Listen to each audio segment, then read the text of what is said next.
The following computer animation shows the way earth pressure balance shields work. Taking as an example the Heron Connect EPB shield used for a subway construction project in Barcelona. As part of the extension of Subway Line 9, the machine S442 excavates a 3.6-kilometer-long section between the subway stations Gornal and Zona Universitaria. The tunnel route crosses beneath Barcelona's historic city center, densely populated residential areas and roads. In order to avoid any damage to the sensitive buildings, subsidence, heave, and vibrations must be avoided at all cost.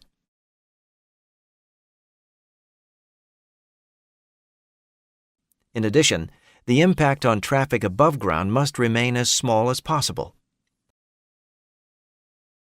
The S442 is a classic EPB machine with an outer diameter of 12.06 meters and a total length of 95 meters.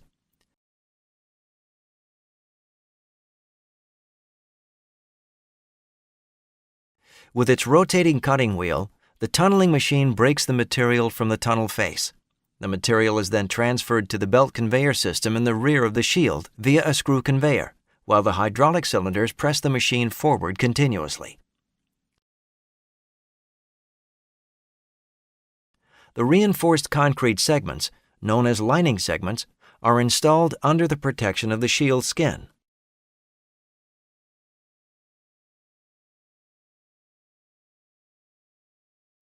When the ring building has been completed, the machine can push itself against the new tunnel ring and drill further into the soil. The 83-meter-long backup accommodates all logistic facilities necessary for the operation of the overall system. The working method of an EPB shield is basically made up of two phases: the tunneling phase and the ring building phase. During the tunneling phase, the cutting wheel, which rotates at a speed of up to 2.7 revolutions per minute, is pressed against the tunnel face with a pressure of up to 400 bar by means of hydraulic cylinders. 24 hydraulic motors drive the cutting wheel via a gear rim, developing a drilling torque of up to 38,000 kilonewton meters. Under this high pressure, the disc cutters and cutting knives made of high-strength steel loosen the material at the tunnel face. If necessary, the soil can be conditioned with water, bentonite, or foam using the injection systems located on the backup. With the help of nozzles integrated into the cutting wheel, the corresponding conditioning medium is injected into the soil, which is pressed into the excavation chamber by the existing earth and groundwater pressure. For shield tunneling in non-stable soils, a loss in stability at the tunnel face is compensated by creating a support pressure. In the case of the earth pressure balance shield, the soil which was excavated by the cutting wheel is used to support the tunnel face. In order to reach a state of equilibrium, the support pressure is transferred by the hydraulic cylinders via the bulkhead to the soil, which avoids an uncontrolled penetration. The soil prepared in this way can now be transported from the invert area of the excavation chamber to a belt conveyor by a screw conveyor. The screw conveyor is driven by two hydraulic motors which have a power of up to 400 kilowatts.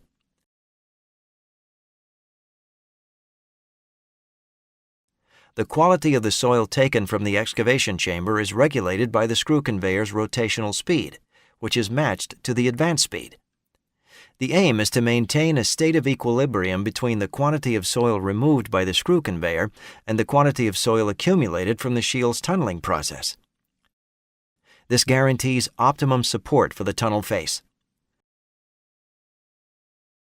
The system must be able to react flexibly to the permanently changing geological conditions. Therefore, the current state is continuously controlled with the help of pressure sensors, by measuring the cutting wheel torque and the screw conveyor torque, and by monitoring the excavated material. When the tunneling phase is completed, cutting wheel and screw conveyor are stopped. Now the ring building phase starts in the shield area under atmospheric pressure conditions. A complete tunnel ring consists of several segments, called lining segments. These prefabricated reinforced concrete elements are produced with millimeter precision in a factory which is especially installed above ground for this purpose. Following quality control, they are then transported into the tunnel by mine cars.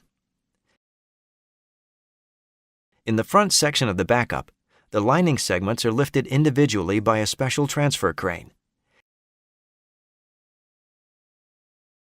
It lifts them onto the segment feeder which transports the elements to the front of the tunnel.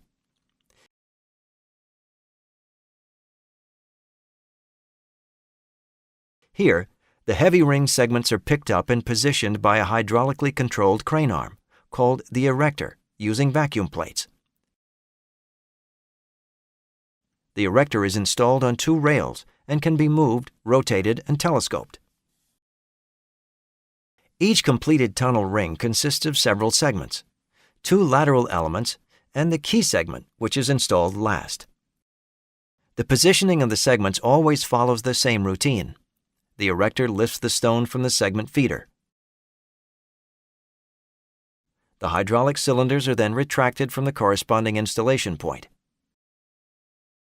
The segment is positioned precisely, holding sight contact next to the previous installed ring, using a remote control. Now the hydraulic cylinders are extended again to secure the segment in its position and to subsequently bolt it into the previous ring. During this process, machine and tunneling personnel are protected by the shield skin against the earth pressure and any possible groundwater. In this way, the lining segments are installed on each side alternately. The key segment, with its tapered sides, is slotted into position last and distributes the loads in the ring, completing the ring building. Subsequently, the next tunneling phase can start. The end of the shield, the so-called tail skin, is equipped with a circular tail skin sealing. This provides a seal between the seal structure of the shield machine and the segment ring.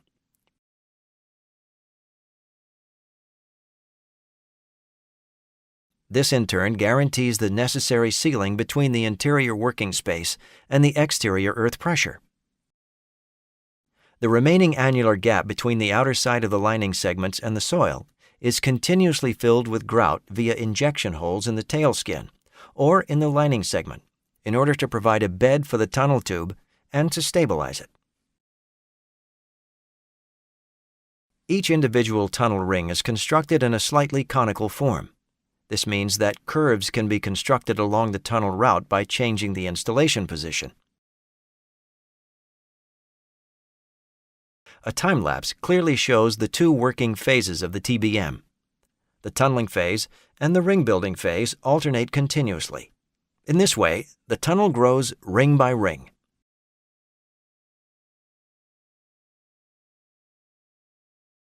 Under optimum conditions, up to 350 meters of tunnel can be constructed in 1 week. This includes the removal of up to 40,000 cubic meters of excavated material and the installation of far more than 1,000 lining segments.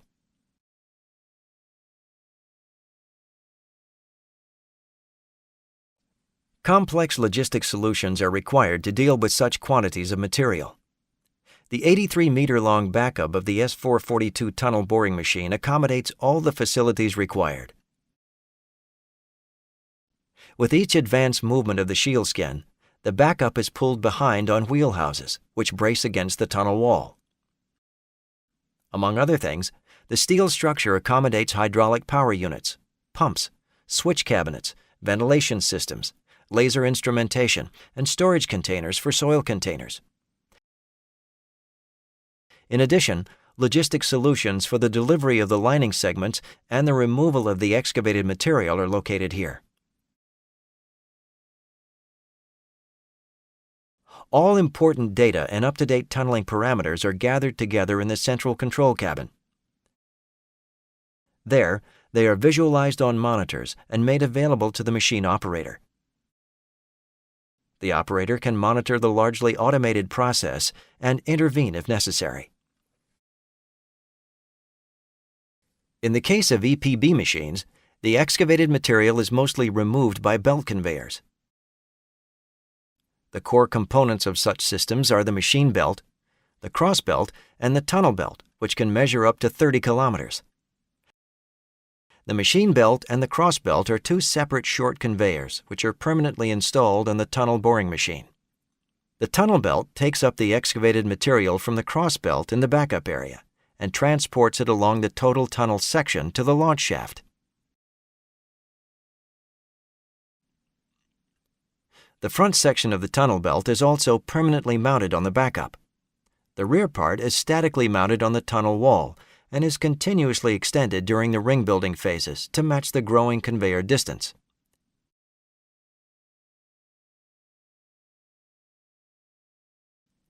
In order to compensate for the increase in the conveying distance, a special belt storage system is installed at the launch shaft, which releases the extension of the tunnel belt as required.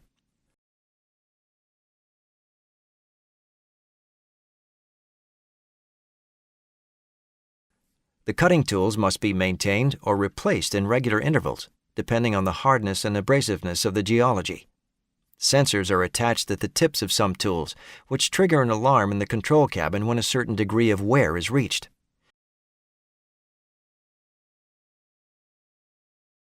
If a tool must be replaced, the excavation chamber is partially emptied. At the same time, the cavity in the chamber is supplied with compressed air, if necessary, to stabilize the tunnel face.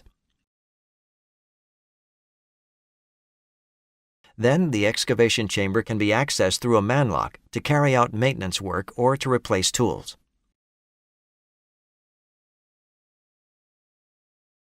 A disc cutter is exchanged in 3 steps. Initially, the quick-release fasteners are loosened. Subsequently, the disc cutter is pulled out of its support with a special tool and, in a 3rd step, replaced by a new one.